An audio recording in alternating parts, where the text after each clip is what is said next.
Two players that know each other very well. They, according to Leary, have been doing a lot of training. Leary said the other day that Hearttt is basically Lewis's mentor. So the winner here will actually face Leary. And Leary said that he's looking forward to that. Leary, of course, undefeated this season. So we got Lewis in the blue playing as the Tupi. We've got Hearttt playing as the Romans. If it's champions from Lewis, the Romans have the tools for it, Ornlu, don't they? Yeah, their men-at-arms are going to be able to handle the Tupi Chompies pretty darn comfortably. And yes, chat, it is pronounced Chompy. Don't need chat going after my pronunciations again. It comes from the Inca word for mace, or the Quechua word to be specific. Oh, thank you. We even get the background on where it came from. I like that. That's good. Can we give us some context on the Blackwood Archer?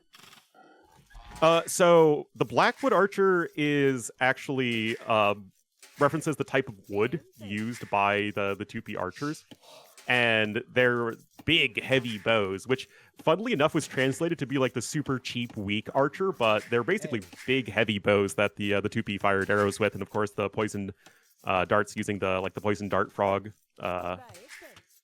Poison, I guess, was very common. So I guess it's unrealistic how mobile these Blackwood archers are, because realistically, if they were big, heavy bows, it wouldn't be running around like that.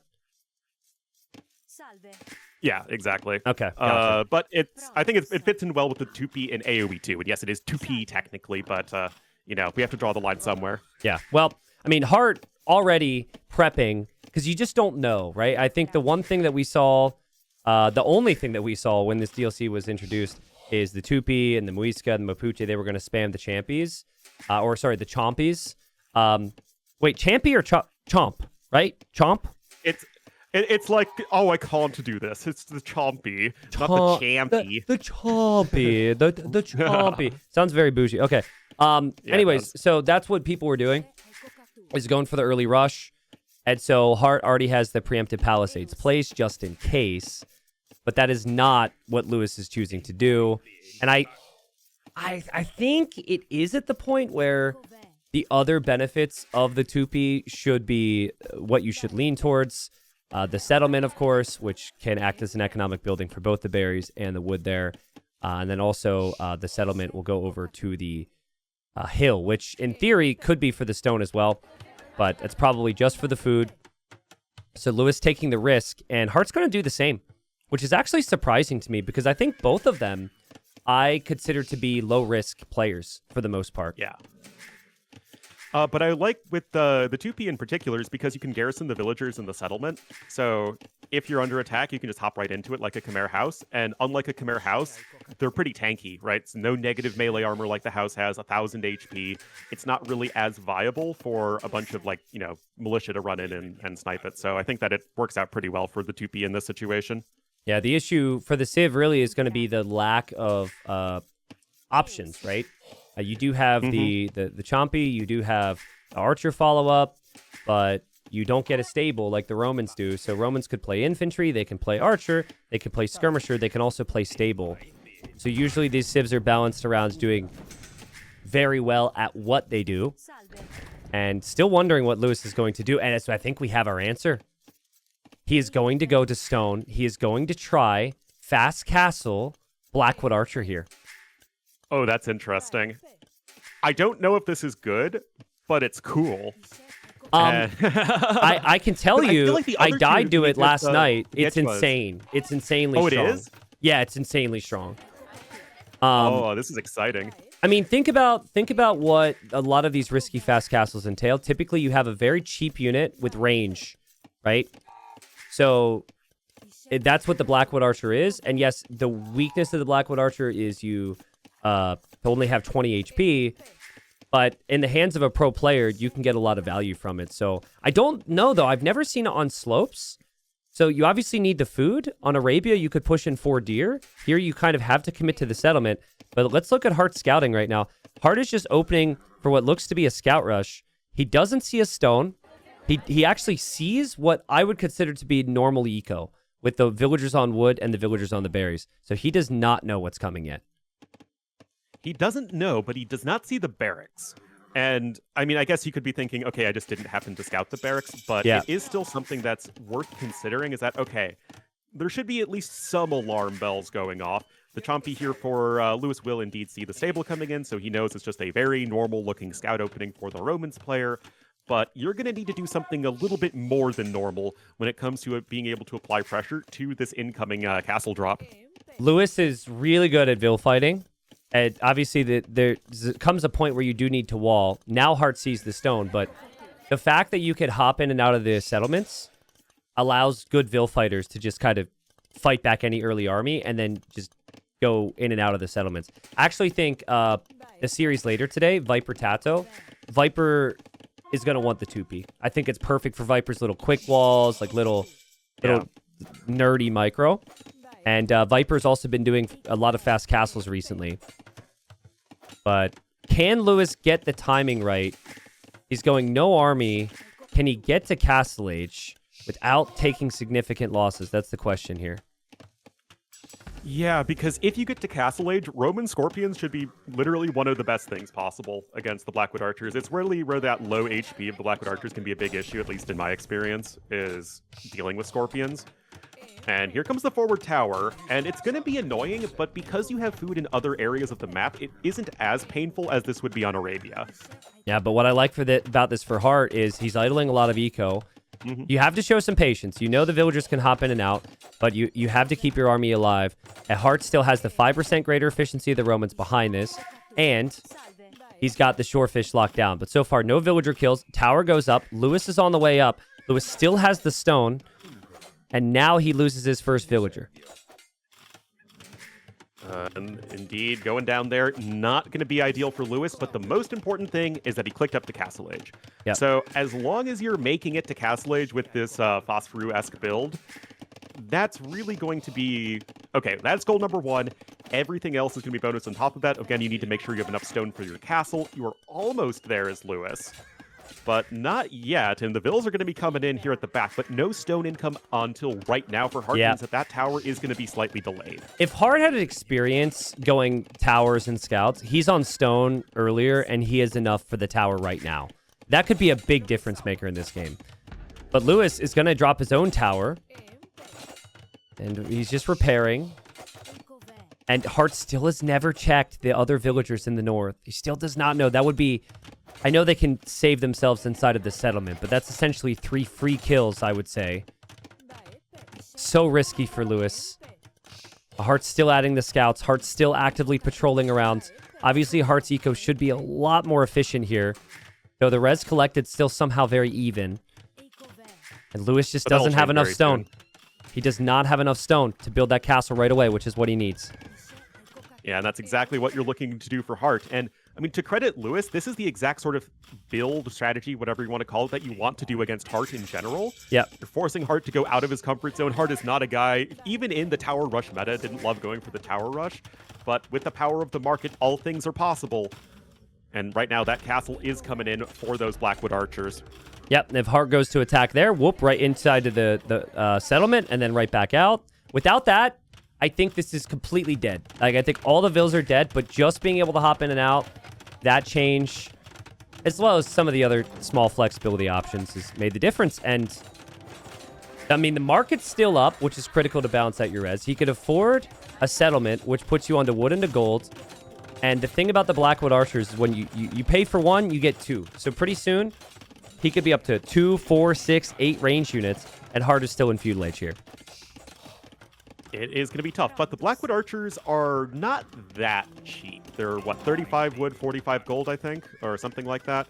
So it's not like they're the cheapest unit in the world to mass when your eco is so thinly stretched as it is right now. But having that 5 range is just so critical here because it means that you can poke and prod with your quick movement speed and then do exactly what Lewis is doing right now. Yeah, I mean, 5 base range, and then you just sit there. If Hearttt ever gets in close, he could run into the castle. So Heartt's trying to do damage, but this archer is very good, and Lewis still has food income, so he could get fletching, he could produce some Vils. He still has the market to buy and sell. And trust me, I played against this last night. I was just saying, Stark beat me with this last night. You're just on the other side of this, you keep convincing yourself their eco should be crap and they're not going to be able to field the units. Typically, you're wrong, man. And it is a very uncomfortable feeling when we're 17 minutes into the game and there's 10 military units running towards you already. It's not great, and I'm kind of surprised that Hearttt is continuing to invest so heavily into the scouts. Now, remember, of course, guys, the Blackwood archers only have 4 base attack, so it's the same as a regular archer in that sense. I just don't know if this is going to be enough. I mean, we're in uncharted territory here as the players, as the casters, as the viewers, and I think we're all going to be learning something here. Well, we are, and it's really cool, but if over the last week, you're keeping an eye out. There's a player from 1800 who's gone up to 2400 with this strategy.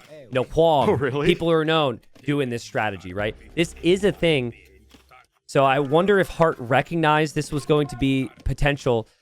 There's the downside of the archers, though. They're super weak. So if the scouts can get in close, the scouts can kill them, and at least half the army's dead there. Yeah, that's not how you want to utilize the resources you get back from fallen soldiers. A lot of those Blackwood archers went down. It's a unit that you want to be in as large number as possible. Bodcanero is in, which is huge for our 2P player, Lewis. But I think maybe some forward siege workshops are going to need to come in because those defensive towers are absolutely doing the job they need to at the moment and keeping Heartt's very strong eco safe and looking to intercept some more units. Yeah, just keeping an eye on this. Remember, there's that refund. 15% of all of your fallen units with this civ, it comes back, which I know it doesn't sound like a lot, but no other civ has any refund when they lose units, so that is pretty significant. I mean, Heartt's still telling himself he's got the greater efficiency, he has the bigger vill lead, but it's in this never-ending cycle now where you can't go Castle Age, because if you do, you die, and you have to stay in feudal and continue to produce the scouts. Yeah, and Hearttt just seems very uncomfortable with dealing with this. I mean, the scouts are kind of an interesting way of going about it, but it feels like skirmishers and being able to click up to Castle Age with towers would probably be the safer all-around approach. Yeah. Because it just feels like he has to spend so much food just not dying that you're still eventually probably going to be overwhelmed by the opponent that can just continuously spam these 2 units all at once indefinitely. Look how many he has. Look how many Blackwood archers there are. It's unreal. And you've got 6 attack, you've got 7 range. Like, the range is really the biggest thing. Like, there's just army everywhere. It's so fast with the production, and of course, still pretty cheap. Heartt's got better upgrades than he did before. He didn't have bloodlines in the early engagements. Now he'll try. Loses 1 scout. We'll lose 2 scouts. We'll lose 3 scouts.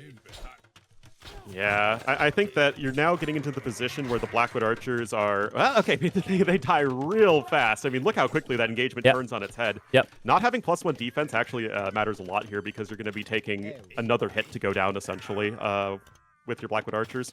If I were to be thinking dream scenario for a tournament series against Hearttt, I would say game 1, you go for something he's never faced up against. Go for something that's going to make him regret not banning it and have that affect his mentals a little bit, right? Because Heartt's never been one to really experiment with the new things, right? He's one who likes to play standard play, scouts, archers. He doesn't play unique units much at all. And this is just perfect from Lewis, at least with that in mind. I also love how he's still being resourceful and using the other area of the food income on this map. He's really utilized the map well. And now Siege Workshop in the middle. I mean, Hearttt is still in feudal. He's got the worker lead, but he's just loses his scouts so quickly. Feels like he's never going to make it to Castle Age this game.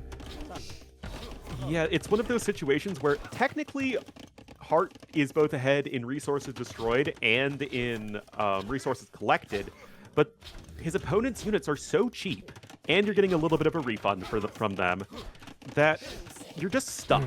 Mm-hmm. Yes, the more towers are coming in, and that's nice, but it's like, where do you actually go in this game as our red player? And with the Mangonels coming out too, I feel like it's just really tough for Hearttt. I will say, I don't really like adding Siege against stables here. Like, you probably should know that Hearttt is in this all-in state where he's going to spam Cav forever. Maybe Lewis doesn't know. But scouts could pretty easily snipe the Siege. But I guess when you're behind an eco, you do want to pressure. Micro is good from Lewis, though. He saves the Mangonel, and now he's sitting underneath the 1 tower and killing villagers. So that is so huge. Yeah, nice find. I actually like the Mangonel from Lewis just because you need something to kill buildings. Yeah, think that yeah.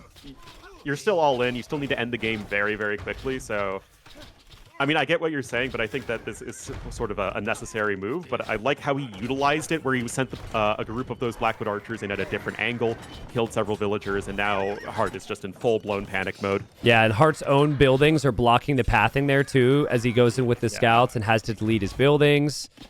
He will end up losing these scouts as well. There's still going to be an archer remaining. His stone on the front has been denied as well. The siege is going to come in, and Heartt's sitting here like, are you kidding me? Like, what is this guy doing to me here? Blackwood Archer, what is this unit?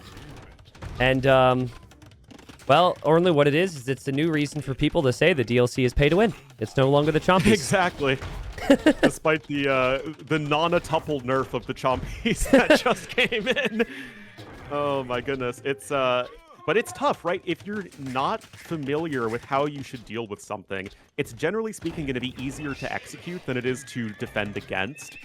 And Lewis has clearly practiced this and knows what he needs to do. Yep. And Hearttt has just not simply been in this situation before. Yep. No, absolutely. I don't think they're... And also, oftentimes with Hearttt, you think, who does he practice with? Well, apparently he's been practicing with Lewis. I doubt Lewis would have shown him this. But also, he practices with Leary. Leary never does this stuff, right? Leary bans this. Leary actually said, after he went 15-0, he didn't even buy the DLC. Like, legit, doesn't even own the civs. So, yeah, it's the perfect type of strategy against Hearttt. And Lewis has since fixed his economy. He's on 2 town centers now. So we're in a standard situation where one player is just able to boom and adapt to the late game. Will Hearttt even make it to Castle Age right now? He's got no army. So he had to choose between more scouts or Castle Age. Scouts weren't working, so he tries Castle Age, but... Oh, it's got to be painful being Hearttt at the moment. Yeah, I mean, we've all been in this situation before where you're just caught off guard by this push. You're not exactly sure what you need to do. And it's so obvious what your opponent does. And it's just make more army, attack your opponent. Now, if you're wondering when the extra TCs from Lewis should come down, it came in as soon as he got those 6 or 7 villager kills all at once on the gold mine. And that, guys, is a really good rule of thumb if you're going for this sort of Phosphoru-esque build, is you can add eco as soon as you really do some damage to your opponent. Yeah, it was perfect. Honestly, you lose 1 vill against all-in scouts and towers. You get a castle down on your wood and your gold, and you're constantly pressuring. Genuinely just perfect. And let's not forget, Lewis got promoted up to Platinum League this season. This is the first time he's ever been in Platinum League. Heartt's, I would say, in most people's top 10. And that would be deserved. And Lewis is looking like he belongs here, man. He's played so well. Yeah, I mean, it's the degree of preparation that you would expect to see from somebody who makes a deep run in a tournament. Yeah. And that is indeed what we're seeing. Bodkin coming from Hearttt feels a little bit weird. Doesn't do anything for the Watchtowers against the Mangonels. He's still trying to repair his starting TC, but he's already behind by 8 villagers. Those Knights aren't going to do anything here. They're just taking too much damage to those Blackwood archers. And behind this, Lewis is just comfortably chilling, building up his economy, and he is making all the right moves. Yeah. I mean, I think Heartt's just still like, okay, the score's kind of close. It's the first game. Let's get the nerves out of our system. Maybe his eco's complete crap, and I'm still ahead by like 10 vills. So you get to Castle Age. Really what you need is Mangonels, because the Blackwood archers are so low HP that you can flatten them with 1 shot. He hasn't gotten there yet, but I think he could still do that, and the plan is to go counterattack with the Knights. But interesting from Lewis, he's actually built a long line of outposts on the right side so he can see if Hearttt ever escapes. And Hearttt now sees the second TC. That's where Heartt's like, what? He's got farming eco? And he's got 2 TCs? What on earth is that, man? Yeah, Lewis is ahead, or not ahead in terms of resources, but he's at least still very competitive.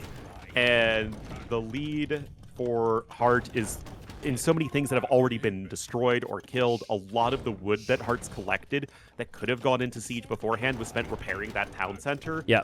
And now he needs to just get some absolutely insane Mangonel hits if he wants any chance in this game. Yeah, I agree with you there. Yeah, this is a strategy for any viewers out there that are like, I'm gonna go do this to somebody, and they want to go make someone else's life hell. That's what your viewers sound like to you? I mean, there's at least one guy who's got the evil laugh. Yeah, that's true. To anyone who wants to do that, fair warning, this unit has 20 HP. So it is really tough for the devs to balance, I feel, because obviously at the highest level, this could be insanely strong, but you make one mistake and you might be regretting it. But yeah, if you're gonna counter this unit, Siege should be very strong against it. Unfortunately for Heartt, he wants the siege engagements, and Lewis is just being super patient. He's just taking down the buildings from the hill with his own siege. And look at his vision right now, Ornlu. Like, it's just actually nuts. He could see the whole map. And he will know exactly when and where his opponent is expanding. The eco is a complete mess at this point.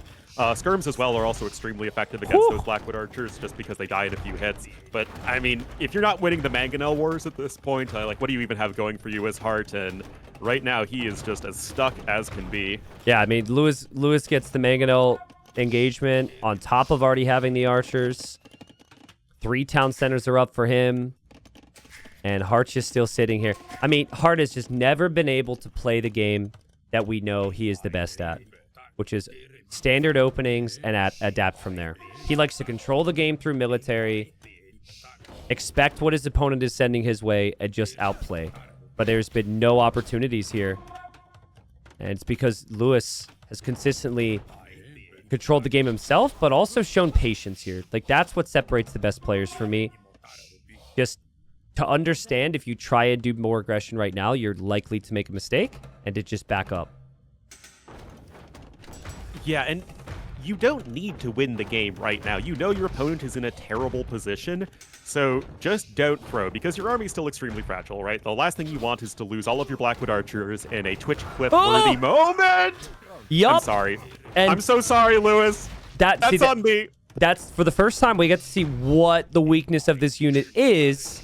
If it gets hit, your units are going to die very quickly, but, yeah, I mean, he's still being patient. He lands a nice shot there. Heartt's got some harassment to deal with on the other side. And I think Lewis could probably lose all of his Blackwood archers now and still have no problems. He's got such a nice position. Beautiful micro from Heartt. Heartt's got some knights running through the middle. But what can knights even do? Like, if Blackwood archers patrol in, there's just nothing those knights can do at this stage. Nah, I mean, there is a Scorpion out, and again, this is the sort of thing you want against the Blackwood archers. Even attacking uphill, the Scorpions are doing a ton of work. Yep. And Lewis lost a bunch of army on the other side as well. Yeah. He's losing a lot of them. Let's say that the Vil count's even, and you can't make Blackwood archers anymore. Like, you lose all your Blackwoods. What would the 2P switch to? Are there other options to consider here? Because this is... And there's been a couple big shots from Heartt. Well, I think this is where you kind of run into a bit of an issue as the 2P, where your units are generally quite cheap and weak, but you don't really match up very well against Roman Scorpions. You need to use your Chompy warriors to try and take those out and micro around with them. I think the Ibirapemo warriors are still probably going to be pretty good against most of the melee things that Romans make, but again, it's those Scorpions, I think, that are just a real issue for this Civ. Okay. Well, I mean, if there's some question marks over the late game, you probably want to win the game now. Lewis will move forward. He has lost a lot of his siege, but that's still a castle that if he can complete it, is in a very nice position. He actually gets worried now, and he backs up. Does convert a knight. I still think if you just get Bracer on the Blackwood archers, you're killing the siege so much faster. I would expect that Heartt why Elite Blackwood Archer is the worst elite upgrade in all of AoE 2. Just the regular upgrades that you get in Imperial Age scale so well, because it's always a whole number that upgrades give you in AoE 2 and not like a percentage. So just one more attack is ridiculous. What's the HP increase from standard Blackwood Archer to Elite? Just 5? Yeah, and there's no other bonus conveyed whatsoever. No faster train time, no nothing. +5, that's so funny. I mean, it sounds like it's bad, but we could see that they at least recognize that the unit's already strong in the early game. And the thing about it is you can mass them very quickly. There's another castle from Lewis. Lewis's imp. Heartt's probably like, oh man, I spent this whole game trying to stabilize. And Heartt taps out. So, Lewis prepped some different strategies here. I still think that's going to be a theme of the series, just based on the draft as well. And player who has the talent to win, but doesn't have the pedigree. It doesn't have the experience. Comes in as the underdog, takes the first game, looking like the favorite there. That was insane from Lewis. A 14% more efficient economy is almost unheard of in a game that is this long. 41 minutes, and it was just Lewis doing such a beautiful job of applying pressure. And I mean, I think that is the weakness of Heartt, is that if this were ACCM or Vinchester, the two players we saw earlier today, I think both of them would have reacted a little bit better. Yeah. Game number 2, Heartt will want the meta. This map's been interesting, right? I feel like after 6 weeks, if you see a map this much, usually there could be some groaning from the viewers, right? Like, oh, not this again. I don't know about you, but even though we see infantry openings a lot, and we see docks a lot, and we see hawks a lot, and we see archers, and we see skirms, and we see towers a lot, every game still has its own flavor, because it's so difficult to manage. So I'm excited for it. Heartt will have the Malay, and Lewis has the Vikings. Yeah, in the interest of respecting you as the tournament host and the guy who's bringing me on to cast, I will agree with you and say that I love high tides. I love aggressive hybrid maps. Thank you, T90. Hey, no, listen. The one thing I ask for anyone that I come in here is that you be completely honest with your feelings on everything. You don't need to sugarcoat. Unless you feel really negative emotions towards me, then that would be really awkward. We should probably talk about that later. But I like it. You getting kind of tired of it or what? It's been a long season. I think it's less about high tides specifically, and I've just never been a fan of the aggressive hybrid maps because I think they're too snowbally. Okay. And I feel like we just see the same civs over and over again. So well, we have seen very good games on high tides though, so I will give it that. Okay, all right, that's fair. I mean, on the topic of the snowball, do you think the water changes has helped there with the snowballiness, right? Because now you can garrison. Now there's some counterplay if you fall behind on water. How do you feel about that change? It's interesting, right? Because, we hear a lot of what the pro players are not happy about that because they feel like it makes it too defensive and you don't have the ability to punish your opponent, which I totally get. But it does make it a little less all or nothing where, pre-water rework, we're seeing 2 to 3 docks all right next to each other and just fire ships and demo ships, and then I smash my face into the keyboard. Yeah. But yeah. We don't really see that as much, and we have a little bit more of that land plus water dynamic.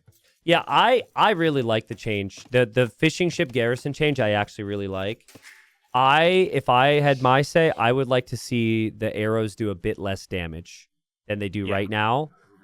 It is insane amount of damage output, so we'll see. But there can be weird scenarios on this map because players always want to dock this island because they can wall in their vill. And sometimes you will see the docks so close together that the fishing ships can actually range the opponent's fishing ships and also range the dock villagers. So let's see where Heartt goes. If he goes to the very middle, never mind. He's going to go to the left side. I think there's enough distance there. Yeah, but speaking to the dock arrows, and I do generally agree with you that they do too much damage, but what did you think of what ACCM did in the last series on Tulo, where you went with the fire ships because they're so much more resistant to arrow fire, and when you're faster up, that they're better at killing the docks and tanking arrows from the docks, which I think was really interesting. No, I thought it was sick. Yeah, I was losing my mind. Everyone else just went Hawks all season. But he added fires because A, he didn't expect resistance from Vinch, which he was correct. Because obviously, if Vinchester's also in feudal, Vinchester could add Hawks. But also B, I don't even think it's the resistance from the arrows. I think it's the amount of damage you do against a dock. He took down the dock so fast. So yeah, I'm good.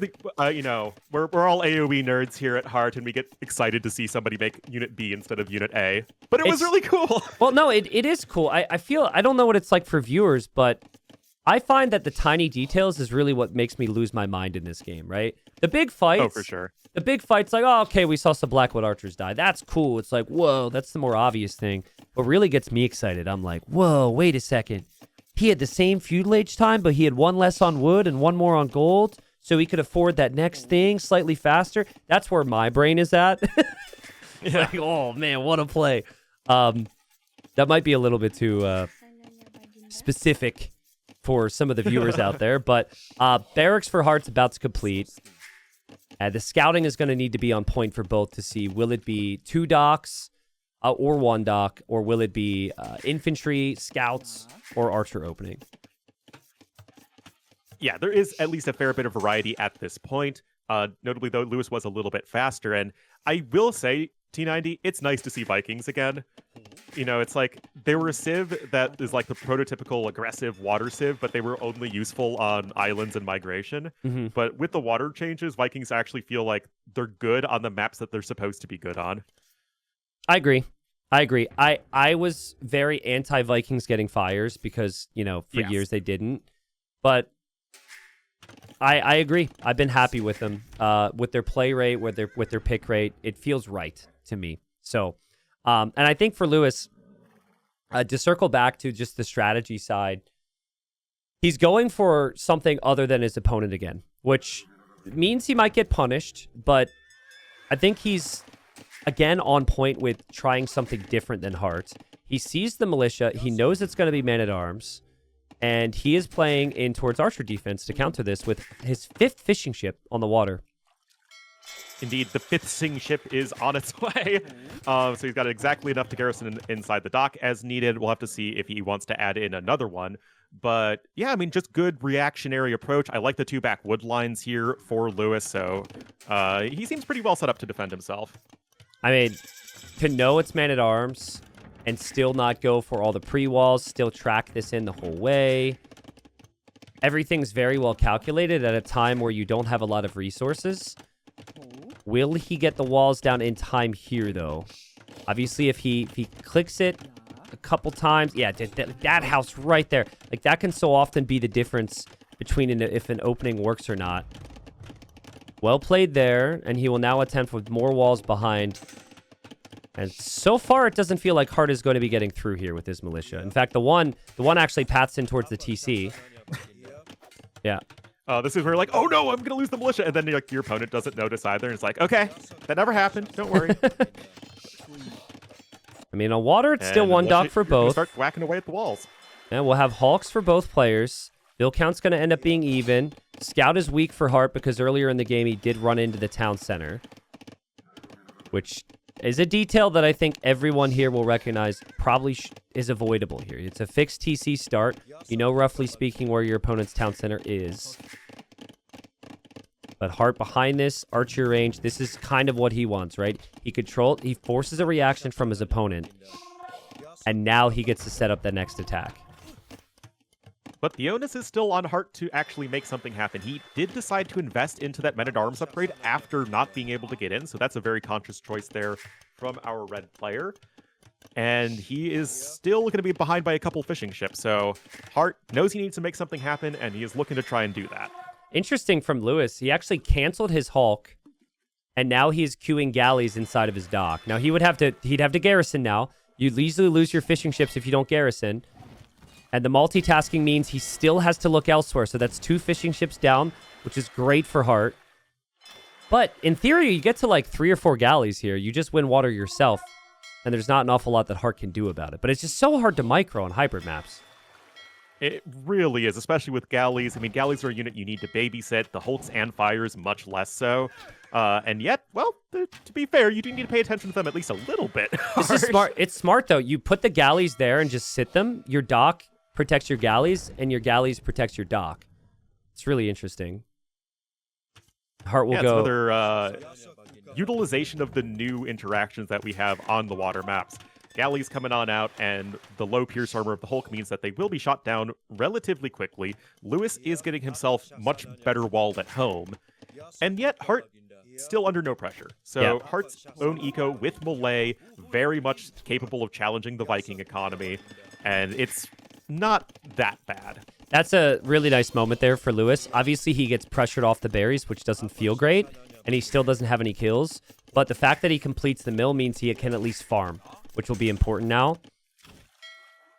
I feel like while the water is important, in these games where both players are kind of 50-50, it just comes down to what the execution looks like on land. Because at the end of the day, economically, there's only 3 fishing ships for both there, and they're now at 32 villagers. So someone's going to need to win this one with their transitions, and typically that would be Heartt. Heartt already has farms up. Lewis does not. Heartt's been on his berries. Lewis is not. And Lewis, he hasn't killed this army yet. He needs to actually deal with Heartt's pressure. Or, he could procrastinate and just say, you know what? That problem is for later, Lewis. Yeah. Right now, let's cross the map and go do some counterattack damage, and to his credit, Heartt isn't walled yet. Yep. I mean, will Heartt be able to defend from it, though? Does Heartt sense this? Because Heartt doesn't see an army right now. There's nothing attacking his military, and so he should sense that he's exposed at home. He'll drop the gate there. There still is another hole in the back. I think there's actually a hole between the house and the blacksmith, too. And Lewis's army is going to go another direction now. He's looking around with his scout, which is very telling. And there's still more walls from Heartt. So far, so good for Heartt. Lewis will use the market big time and aim to click up to Castle Age. So he's taking some risks, and the water is going his direction now. Yeah, and right now, I mean, it's really awkward. You gotta love the interface, guys, where you now have 6 out of 5 garrisoned on the dock because the devs really wanted to streamline the dock and make sure that there was no confusing UI aspects to it. So it is super confusing. It's also what's also confusing for Heartt right now is where is Lewis's army? He didn't know Lewis's army was looping around. We saw it, but that army gets to the wood line now, so that's some nice harassment. But Lewis is still just playing ignore the army mode. This is like some chatters out there ignoring their responsibilities. Eventually, you're gonna have to do it. But Lewis is like, no. This is like Ornlu, who should be doing job applications constantly and instead spends hours and hours a day casting TTL. That's the way to do it. I'm very for that. I'm very pro ignoring responsibilities. So for TTL anyways. Yeah, there you go. I mean, Lewis has the market. He could balance out his res that way. He is on his berries. He didn't take any losses there. He will be in Castle Age significantly faster than the Malay. The KD is 9-9. I mean, I honestly, I think it's a position that I would have not been able to explain how you could even get to had you told me, right? Like, how are you supposed to beat the Malay to Castle Age, win the water, and still take very little damage on land? It's impressive. I mean, honestly, Lewis, for all the fun cockiness, is playing really solid, really prepared, and there's a lot of intentionality to everything that he's doing, which you really appreciate, as it just shows that, okay, this is not a guy who's just sort of rolling into the tournament and hoping for the best.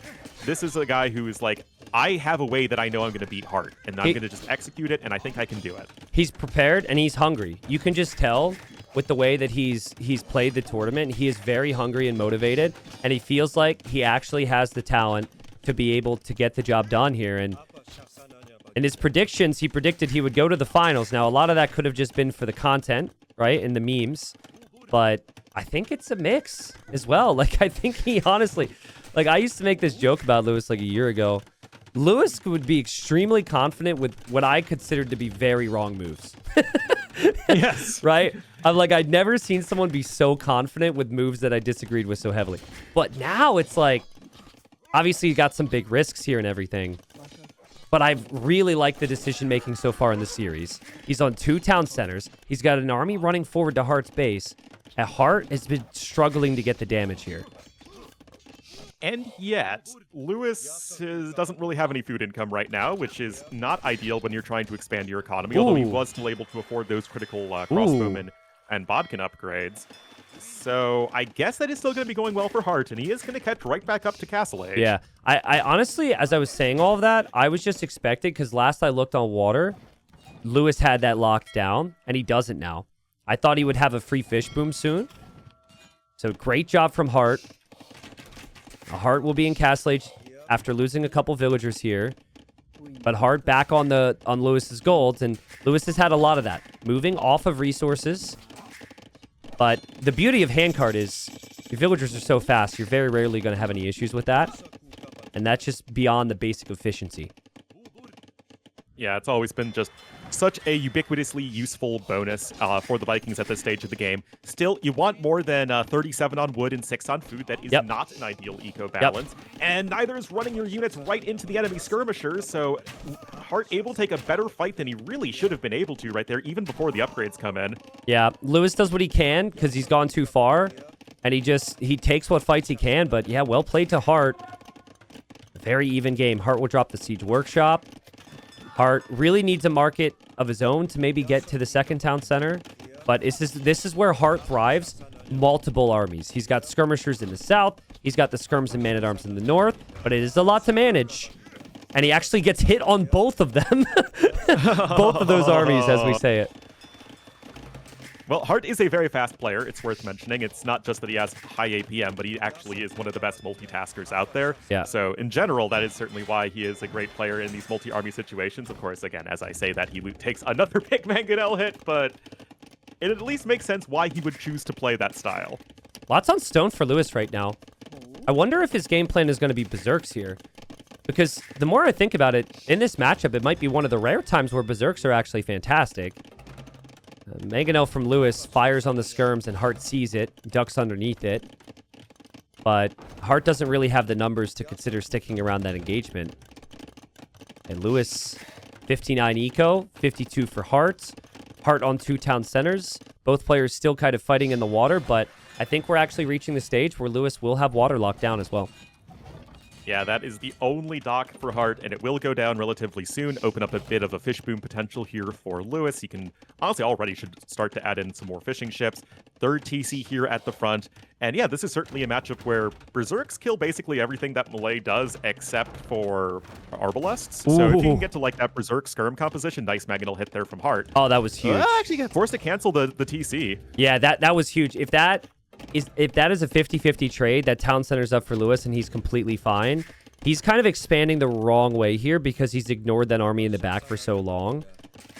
Probably, maybe a good thing in the long run for Lewis that he just ends up backing up because there's going to be siege, but I prefer that town center on the gold. That's been Lewis's main concern, is he's just been ignoring his golds. And indeed, he is going to try and place that town center to the northeast of his base, where there is still that 3 men-at-arms from Feudal Age hanging around. But it does mean the front of his base is a little bit exposed. The Siege Workshop, at least, is in a great spot to sort of prevent Hearttt from taking that real estate right in front of his base, so that's at least quite helpful. But, I mean, eventually you just got to get rid of all the stuff in your base, right? Yeah. I think he wants Berserks for it, honestly. It feels like Lewis doesn't want to make any range units anymore, and he's just saving for a castle. And I honestly, I think it could end up paying off. It just comes down to if Hearttt senses it and if Hearttt can deny it. Again, the last resource the Hearttt is ever thinking about in a game is stone, because he doesn't go to stone at the times that Lewis has this series. And that stone is like wide open on the front. If he sent an elephant there with some army, like that's denied. But Hearttt just doesn't know what's on Lewis's mind. And Lewis, weirdly enough, getting cav upgrades. Wait, hold on, what? Lewis is completely... If this man goes for knights instead of berserks, I will not be happy. What? That's what he's going to do. He's canceling his game plan. He's paranoid about his stone. He's going to drop a tower instead, and he's going to completely pivot into knights. That's disappointing, but maybe it could still surprise Hearttt. I mean, that's when we just have to break out the hamster wheel of shame right there. You need to play to your strengths, man, especially when your opponent hasn't shown any indication that he's threatening your stone. And even if he was just the defensive watchtower, buy it. And then just mine a little bit more stone, you have a market, you can buy 100 stone, and you want the castle anyway. Well, but here's the thing. We were expecting, like, because Lewis is playing, like, super confident almost, right? Like, I can get away with this style. It's a lot of pressure, right? And he has to respect Heartt's military control. Hearttt is pushing the front of his base right now, and so he does need something quickly. Now, the problem is, it's now reached a state where Hearttt realizes he's literally got nothing, siege-wise or skirmisher-wise. So the only thing he's going to add is some form of infantry or knights, and Hearttt is already pre-making archers to go crossbowmen, and also has the monastery. So pretty soon, I mean, the knights are going to have to show up, otherwise Lewis's town center is dead. He will, again, just run to the north randomly, but maybe for Lewis, as the knights come in here, He needs to drop the castle immediately after clearing up the siege. If he does that, knights are a big play. Yes. And I do think that it is a mistake from Hearttt to have literally nothing there. Like, Yeah. it's one thing to apply pressure with mangonels, and it's another thing that, like, you could literally have made one knight, and that exact same situation happens. You didn't With no need any upgrades. upgrades. With you didn't no need the upgrades, double yeah. stable, but just like literally one knight clears that. And look at this. What? I mean, we wanted Lewis to make berserks. Lewis is going for the position, and Hearttt, he doesn't have enough army. He can actually see the villagers running forward. His leftover army here, he wants a castle on the very same hill that Lewis has already picked. I think that castle's going up. Oh my goodness. That is quite the bold move, but a successful one. Yeah. And credit to Lewis, that castle is going down, and now he is going to be in a pretty nice spot to try and apply pressure to his opponent's base, although you do have to keep in mind that the Malay player is still probably going to be faster to imp than you. Oh, Lewis with the delete there. Then he kills the monk and can back away. Not bad. If Lewis spots this castle, that castle's not going up. Like, that castle is only being built with 5 villagers. There's a knight right there. And Lewis does see it. And Lewis will start to attack it. He might not be able to deny it after all, because it's just, he's not going to produce anything more. But he's already on the way to imp. And so is Hearttt. Yeah, and of course that is where the Malay are going to just be rocketing up to the next stage. And it is going to be difficult to actually try and win a Treb War. So if you're in a situation where, okay, it's going to be difficult to win the Treb War, that's where you need any other army, right? You need something that would support the trebuchets and actually be able to apply pressure even if Trebs can't. And I guess that is still the Knights.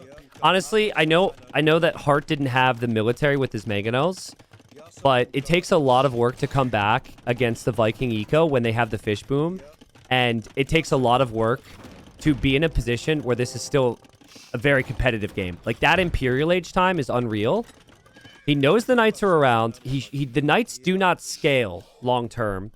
So he should be able to kill them. But honestly, he needs the crossbow upgrade. Like, where's the crossbow upgrade? Well, he's researching it. Listening to you through time and space right there, but even the feudal age archers beating the Viking knights. Yeah, not on my bingo card today, T90. Lewis won't care about that because those knights are no longer on his mind now.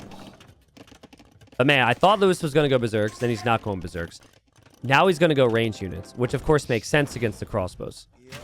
But he does need to get ballistics. He does need to get the buildings up. And he has no defensive castles because he's gone for the forward castle, and the Trebs are already going to be out for Hearttt. We've seen this. Going to be out for Hearttt. Sorry, I'm just too excited. We've seen this situation a lot, right? The Vikings eventually drop off a little bit in Imp because they lack bombard cannon and they don't get thumb ring on their arbalest. So we're slowly approaching that stage. Yeah, and you know, we joke about the skirm meta all the time, but this is actually the exact time that you want to be in a skirm v skirm battle, right? You have the better eco. You should be pretty confident that you have the better eco, especially with your fish boom and the fact that you're Vikings. And it's not like Malay are really going to do anything with their own ranged options unless they also go for skirmishers. But going for skirms with the worst eco is almost always a bad idea. You know that quote, that like random quote, which I think was from Reddit, where the single-mindedness avoidance of skirms quote, where that one guy called that pros. Oh, isn't it Mayan skirms? Mayan skirms, yeah, the single-minded avoidance, whatever that quote is. I'm sure viewers will know. I think that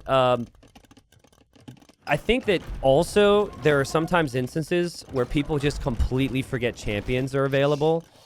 I think with Lewis having 4 relics at the moment, I wouldn't hate him planning, because he can't go berserks now because you're going to lose your castle. I wouldn't hate him planning a long-run game and playing champions with skirms. I think that could be really good here. It's cost efficient, and it's probably the only things that you can do against the Malay. We had a pause, sorry. Looks like we are all good. The castle will go down, as you're saying. And I actually totally agree. I think that Champion Skirmisher is actually really underrated as an army composition if you have a good food eco. Yeah. And that's kind of the tricky spot these days when you look at when players exactly are clicking up to the Imperial Age in the like 80 to 95-ish Vil, I guess, benchmark that we see most of the time. But Lewis has way more than that. He has the food eco. He can switch over into the swordsman line, which with Vikings is just insane. Yeah, Hearttt, castling the south, so he'll be the first to the race to the stone and gold down there, but he doesn't have any relics, and Lewis has the dock coverage to control the gold in the north. This is very rare. Usually, the player that has the relics probably also has the stone and gold in the south, or maybe the person who has the south maybe has the north. Very even. I still think it's better for Lewis because Hearttt doesn't have any control over the middle of the map right now. He doesn't, but the one thing you lack as both of these civs at this point is mobility. Now, of course, I guess if you just waddle your skirmishers into the opponent's base and they have nothing to stop it, sure, why not? But yeah, that's exactly what's happening. I mean, in general, though, controlling the middle of the map isn't going to be quite as useful because you still just have to run your units all the way across. Confidence from Lewis is amazing. For a player who's been playing so little, I mean, he's played more games than anyone the last couple of years, it feels like. But, you know, years-wise, he's invested less time. He doesn't have as many tournaments. He doesn't have as much experience as an established player like Hearttt. And just the thought process after losing your forward castle to just run in there and raid. How often do we see the player power play its role where nobody takes the risks? No one thinks there's going to be damage when there really is. I mean, that's a good raid right there. Hearttt gets completely pulled apart. He will drop a castle now, and he will still stabilize, but I love that from Lewis. Oh, yeah, like, you should never just assume that your opponent is going to make the perfect play. Yeah. You need to force them to do it, no matter who it is. I mean, even if it's Hera we're talking about, make them make the play to defend against it, because it's probably going to be more APM that they spend doing that than they would otherwise want to on something else. That said, Hearttt is stabilizing. The Metadarm upgrade is on its way, but Hearttt could still relatively easily switch into archers again. Yeah, 5% greater efficiency for Lewis over the last few moments because of that raid. But Heartt's kind of got a setup now. He's got the castle in the south. He's got the castles along the front of his main base. I would expect that 19 on food to go up to something like 30 to 40 over time. But to be honest, he doesn't actually have a lot of wood, right? You expect it, but you also need wood for bombard cannons and wood for trebs. So he can't get up to the 50 on food that Lewis has, or had, at least, that easily. And Lewis has Cannon Galleon in the north, which will come out soon and is already starting to disrupt the wood line. And he's got his trebs ready, and he's tech switching to champion. I mean, he's got a moment. And Hearttt needs to cancel that castle. Oh, like you raised your voice right there. I'm like, oh, what's so exciting? And I'm like looking everywhere on the map except the castle. Except there. Not happening. Well, same with Hearttt, because Hearttt is pushing in the south. Hearttt is probably also realizing that Lewis got that outpost denied down there too. But here come the trebs. The bombard cannons are not there for Hearttt. His bombard cannons and skirms are pushing Lewis. But the funny thing is they're both getting kills. So they're both having problems. Oh, this is such a bizarre situation because now the question is whose army is more likely to get cleaned up? Yeah. And I guess at the moment that's Lewis's army that's easier to clean up, but he's still making that swordsman switch, which is going to need to happen. The trebs killed the bombard cannon. Lewis focused down the bombard cannon with the trebs, then takes down the siege workshop, which had a bombard cannon queued. Now we'll go for the castle and definitely take the castle. Yeah, if he is champion now, Hearttt will lose his skirms and his bombard cannons, but the champion upgrade's just not in yet for Lewis, and he still needs some time. Yeah, it takes a little bit more time to get that going, but it's still 51 on food to 22. Heartt's eco is so balanced towards wood income, which is not what you want at this stage of the game. You want food and gold with only a few lumberjacks. Yes, you have control over the south, which is nice, but he hasn't actually saturated it with many villagers at all. There's only 10 down here.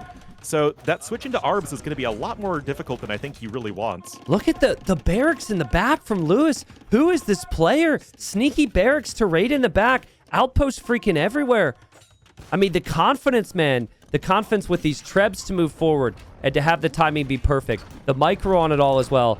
And now he's got the two-handed swordsman upgrade at least with armor, which means he can take the bombard cannons, take the trebs, take all of Heartt's army. Hearttt is at 190 pop, and it seems like he has no answers. It is so difficult to be in Heartt's situation right now. You have to micro all over the place. Your eco efficiency is garbage.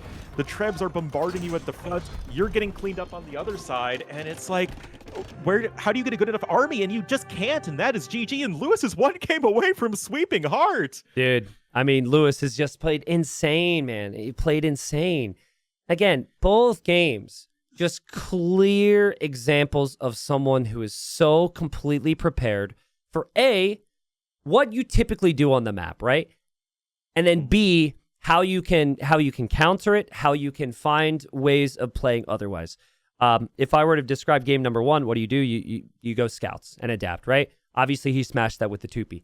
Here, we don't see many games where people don't just open man-at-arms themselves, right?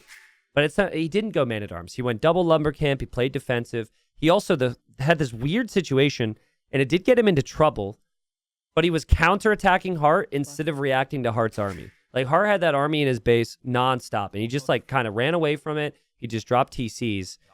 I mean, Viking Knights played a big role in this game. Viking Knights. Yep. He lost his forward castle. He ended up winning with freaking Champion. He didn't need a single bombard cannon. Masterpiece so far from Lewis. And yeah, one win away from going to the quarterfinals. I really do think that losing those mangonels to the Knights was such a huge turning point, because it was just so easy for Lewis to do that. It shouldn't have been that easy. Again, he ended up investing into like a decent amount of Knights and upgrades, thinking that there would be more resistance, but there really wasn't. Like, literally one Knight completely stopped that entire push. And I think that if Hearttt was maybe a little less shaken, then that wouldn't have been an issue. Yeah, I mean, maybe game one plays its role. Maybe Heartt's not at 100%. Maybe Hearttt is at 100%, but just because Lewis is playing such a unique style, he can't make the right decisions. Typically, when you're watching Hearttt, though, yeah, I would agree. We were trash-talking the Knight decision right before it worked, and we were doing so because we're expecting there to be monks here, and we're expecting there to be army here. But in all fairness, we saw it. Hearttt never did. He never saw those stables. And so, and maybe Hearttt in his mind is thinking, it's Vikings of trash Knights, so he would never do it. So, storyline is Lewis is doing something different. Lewis doesn't want to play meta. He's going Khmer here. Interesting. I think that it could work out really well, because what do we mostly see on this map? Some form of Drush and men-at-arm rush. Yeah. Khmer, fast uptime, double archery range, or even a single archery range if you have good walls. Just defend against it. Yep. I think it could totally work. Now, here's where, like, in theory, right? You could be in Heartt's position. You could say, okay, you're just going to go double range opening against me to counter my men-at-arms. I'm just not going to go barracks, and I'm going to play, like, water and skirmishers and archers, right? Like, there should be something there. But then because Dravidians are so good, because you pick this Civ first, you have a strategy, you don't want to adapt your own opening because you think your opponent's got a weird counter, and then lose the game and then feel like, what was I doing? I wasted my Civ. So, I don't know. What I think at the very least is you could not be like a super fast rush, but if it's a regular men-at-arm rush and you have good scouting, I think then you could recognize, okay, maybe when your opponent clicks up, see if they're going over to that mining camp early, and then you can either choose to, continue to go like super aggressive, go forward archery range, add in the skirmishers, or you can say, okay, you're going to try and hard counter my men-at-arm opening, so let's just sit back and play a bit more defensive. Is fast castle an option here? You have the fish next to the TC, you have the rhino, you have plenty of ostrich to push in, you have the ability to fish. Is it too risky? Is it viable? What are your thoughts? Because I think Lewis, he already went FC game one. I have never seen the FC on this map this season. I haven't seen as many games as you, but have you ever seen an FC on this map? I feel like it's way too risky. I haven't, but I saw only one other fast castle attempt on slopes before. So that's true. Very true. But slopes at least has a pretty long rush distance. Yeah. I think the short rush distance is a problem. Also, if your opponent goes for man-at-arms and has cheap arson and they can just melt all your buildings, it's probably really awkward. But I was thinking maybe scorpions, right? Like, if you get scorpions at 14 minutes, there's nothing in Feudal Age that could really deal with that, especially if the opponent has very weak scouts, which is the case for the Dravidians. and not just weak scouts, with a weak food income on this map in particular, as you're usually, with a few fishing ships, but not as many farms, as it's a bit difficult to actually secure that good food eco that you would on a map like Slopes, where you could have more space to plop down farms. Yeah, draft-wise, I'm actually going to hop over to it and just look. Lewis, he prioritized Khmer very late. He still has Japanese and Burgundians as his first pick, so he's got, in theory, his best 2 civs remaining at the moment. Like, if Hearttt wins this game, he will have played with most of his top picks. So Lewis, he could lose this game, still be very comfortable with his game plans. It's an amazing spot to be in. That's true, although Hearttt would, I guess, have Turks for Zimbabwe and Portuguese for Mudflow, which still feels pretty darn good to me, or maybe Mayans. Yeah, so I agree. I don't think, objectively it's a bad set of civs for Hearttt, but I do think that he, in terms of what he personally has prioritized, he's used more of his ammunition there. Yeah, that's fair. What do you think? I mean, it's so tough when someone as good as Hearttt is down 2 games. It's hard to know why, and I think Lewis has played at 110%. Like, this is some of the best prepped Age of Empires we've seen this season. But do we also think that Hearttt is playing at 100% right now, or do you think he's a slight step below what we grow to expect from him? I mean, game number 1 was basically him slipping on a banana peel, so it's kind of hard to say one way or the other. Game number 2, especially in mid-game, I think that a 100% Hearttt does much better at keeping the pressure up, having the macro behind, and then not losing, 3-4 mangonels to what it could have been one night. Yeah. No, I agree. I feel like game number 1, you could just say, okay, strategy win for Lewis, right? And of course, plenty of execution there, yes, but the strategy. Game 2, that's execution, right? They're both doing similar things. They're both like adapting through the game. And so that's where it's got to feel amazing to Lewis, because you win the first game, even Lewis might say, okay, I cheesed him or something, right? But then you win the second game and you're like, oh, shoot, okay, Malay are very good. Malay are one of the best AoE 2 civs. I was able to beat that. So, yeah, interesting. I agree. Hearttt, I think he just, like we said the previous game, he wants to control the game with military. He needs to be aggressive. Lewis was very reactive the previous game, deleting his town center at one point, like bailing out of the early Berserk play to go for knights. Even though he won, there were signs that he almost cracked under the aggression. And here comes Hearttt with 2 villagers, militia, and he's going to go for a tower behind the wood line. And, of course, we're wrong completely in terms of what Lewis is doing, and he's just going scouts. Yeah. So I'm very interested in this, because this feels like the exact not opening you want against somebody who's likely to men-at-arm and forward you. So am I missing something, T90? I probably am. Well, scouts are good with Khmer, and it's something that Hearttt probably hasn't seen in any of the games that he played the entire season. So I don't know if it's going to work, but from that logic alone, I really like it, especially because you're up 2 games as well. It's like you lose the game, whatever.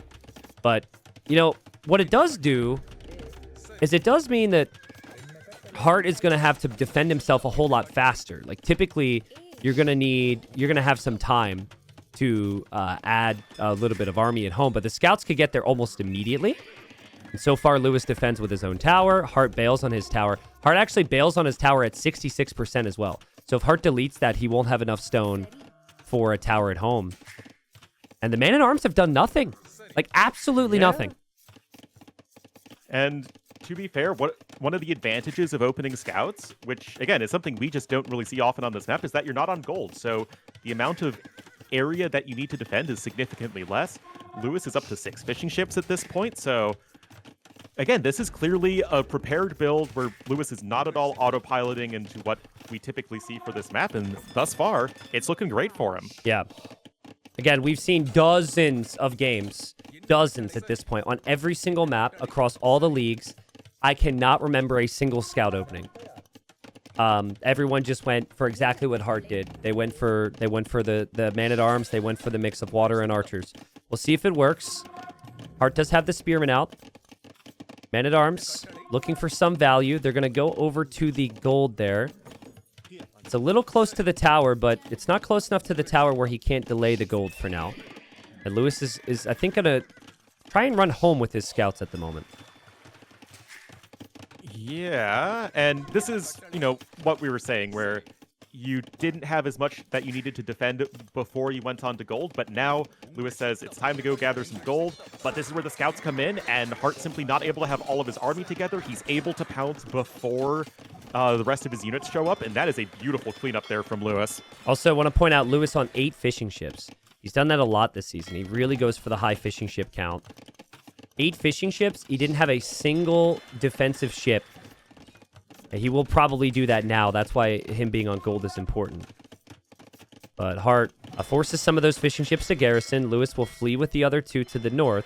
So he's actually on 2 docks. And Hearttt still needs to balance where he can attack. It's so tough when Lewis has that one tower which defends the wood line and the gold's so close. It's tough to feel like you can get value, but the berries are still exposed. The gold can still technically be ranged. And Heartt's got fletching now. He does, and the scouts need to be super careful. 2 of them went down just to kill a single spearman. Obviously, not super ideal. Scout's gonna try and go for the villagers, but that is unsuccessful. And Hearttt himself is adding in a stable, which I find kind of interesting because I feel like other players would have had like 2 vills on stone and gone for a tower on the berries, but Hearttt just wants to play with those more normal units. Yeah, he goes for a stable with a civ that is notorious for how weak their stable is. They can still make scouts though, and if the opponent is on skirm, I guess it's okay. Honestly, I really like the defense from Lewis though. The skirmishers were there in time. The villagers are onto the berries now. Can always snipe these spearmen as well, and it just feels like Hearttt, he's doing all the things that he would typically do in an Arabia game, but it is a hybrid map where you have to factor in the fish, and there's still 8 fishing ships for Lewis. Yeah, I mean, Hearttt himself still has 4, so it's not like it's a complete disaster, but it certainly is less good than you would want at this point. The skirmishers have done an excellent job of defending. Very few players can get a 13-5 KD early on against Hearttt on any situation, so Lewis's unit positioning and his micro have both been on point. That said, the eco balance, less so. He's got a lot of gold. Okay, there he goes, sends the bills to wood. Yeah, both players have their eco worries, though. At the moment, for Hearttt, his food income is villagers walking to shorefish pretty long distances, and, random zebra there, 1 farm. For Lewis, he's got 5 farms, and he's got his berries, and I imagine he's going to have a whole lot more here soon. So, the food count was higher for Hearttt there, but if he spends the food on the stable, which he hasn't done yet, then he won't have the food there. And then, oh man, scouts actually get through, but that's good for Hearttt. Heartt's fine with that. Oh, that was a no, yes moment, because now the scouts are separated from the skirmishers. They both immediately died to the archers and spearmen, so, well, Heartt's like calculated. I guess? Yeah, Heartt's like calculated. I tried that. No problem. I mean, I do wonder what the military is going to scale into in the long run here. Obviously, for Lewis, it's probably going to be skirms. For Hearttt, he wants this to be archers. Skirmishers, though, getting close. The skirmishers will snipe 2 of the archers, and even snipe a 3rd archer before the archers get into the TC. It's not bad for Lewis. Yeah, I mean, anything you can do to keep the number of enemy archers low. I mean, just the classic case of archers, you want to scale them, their numbers as much as possible. Lewis, faster up to the castle age. Now, he doesn't have a market or any stone income, so no extra TCs are going to be on the cards just yet. But it is still something he could consider, and militarily, that timing advantage is going to be great, no matter what he chooses to go for. Man, Hearttt just... every game, his opponent has brought something new. And every game, he just seems ever so slightly behind with momentum. It's close here. He can balance out his res and click up. But Lewis will defend from any of the attacks that come in, most likely. He can't make spears, but that's the thing. You already have your own stable. You can just add your own scouts. And then with your own scouts, you could just trade against your opponent's scouts, no problem. So from there, I'm wondering what Lewis's decisions are, though, right? He's making some boats. Could upgrade the Navy. Lewis also in the previous game just dropped town centers, and he can't do that here because he doesn't have the stone. So, couple decisions for Lewis. Also, siege would feel very strong with how close the town centers are. Yeah, I mean, if anything, it feels like Hearttt would want to go for the siege push. Dravidians have that really nice discount on their siege weapons. Lewis, I mean, I guess he's just going to be going for cavalry. You know, he's got the double stable, which, to be fair, is also something we don't see very often these days. Yeah. Usually, you go for ranged units in the mid game. So it's going to be that more cavalry-centric approach, and, you know, it's another situation where Lewis could catch Hearttt out of position here when his army is not all together like right now. Hearttt did force a lot of idle time, but still Lewis hasn't taken any eco losses this game. And Hearttt will make it to the dock. The dock will garrison, shoot down a scout. And there we go. Lewis is up. So Lewis is in Castle Age. Again, ignoring Heartt's army. He will let this army go into his wood line instead of actually going over to react to it. There's not a house that close, so he could lose villagers there. But if he does damage at Heartt's base, I suppose it's fine. Calculated from Lewis, he loses the 2 vills, but now he's at Heartt's base where Hearttt needs stone walls. But the stone walls will come in just in time. Preparation, or the reaction time, super good for Hearttt. He's 14 seconds away from Castle Age. The scouts have gone down. And the concern right now for Hearttt is, like, what is this transition going to be? The scouts are just running through the TC, and everything feels really messy. Yeah, it's such a messy map. It's not a map you want to play when you're 2 games down, I'll tell you that much. Even though it's his home map, it's just so awkward. And Lewis has just made it so difficult for Hearttt to have any structure here, which is what the map's about. Knight's going to loop around to the other side where Hearttt just ejected his army so he can go pressure. The Knight will make it into the wood line there. Hearttt is running forward, but where Hearttt is running, he will see the Knights, the Siege Workshop, and there's a tower. But Lewis has to notice that as well. Yeah, and I mean, to address the elephant in the room, T90, the elephant in the room was able to clean up all of the units, although the light cav are trying to loop back around. It's funny, this is where Arabia players say Dravidians suck, because you need knights, and you've only got these elephants, but at least the lack of speed isn't an issue, as Lewis gets the sweep, and Hearttt taps out. He was losing villagers nonstop, and it just felt like the entire series, Lewis had such crazy preparation. 3 games in a row where Lewis did something different, something off meta, something Hearttt had never seen in the group stage. And Lewis moves into the quarterfinals. That was sick. That felt very early from Hearttt. I mean, he still had archers. He was still in a good spot to apply pressure. I mean, he just had 2 games prior to this where he couldn't get any momentum, and he's about to get raided. He sees a tower, and I think Hearttt probably reached the point where he just lost the will to fight, honestly. I think he's in big trouble. Yeah, for sure. But yeah. There's a difference between being in big trouble and your tournament life is on the line and you still have at least, you know, a 15-20% chance of winning. Yeah, no, I agree. No, I think Hearttt just felt the quality on the other side, and Lewis is probably going to trend to win this game, and he just decides, let's get out of here, man, and let's focus on the next event. Well played from Lewis. You know, as a host, you obviously host the event to first off give people the opportunity to rise up through the ranks, but then you want to be able to see that growth, and you want people to take the opportunity serious and prepare. Lewis was promoted from Gold League to Platinum League with what he did last season. He's now made it to Platinum League. He gets into the playoff, and he beats someone like Hearttt 3-0. I actually think he could be... I know Leary's undefeated. I actually think Lewis's playstyle could be a problem for Leary because it can be very similar. If Leary loses, it's when his opponent does something that's different than him. And that's how Lewis played today.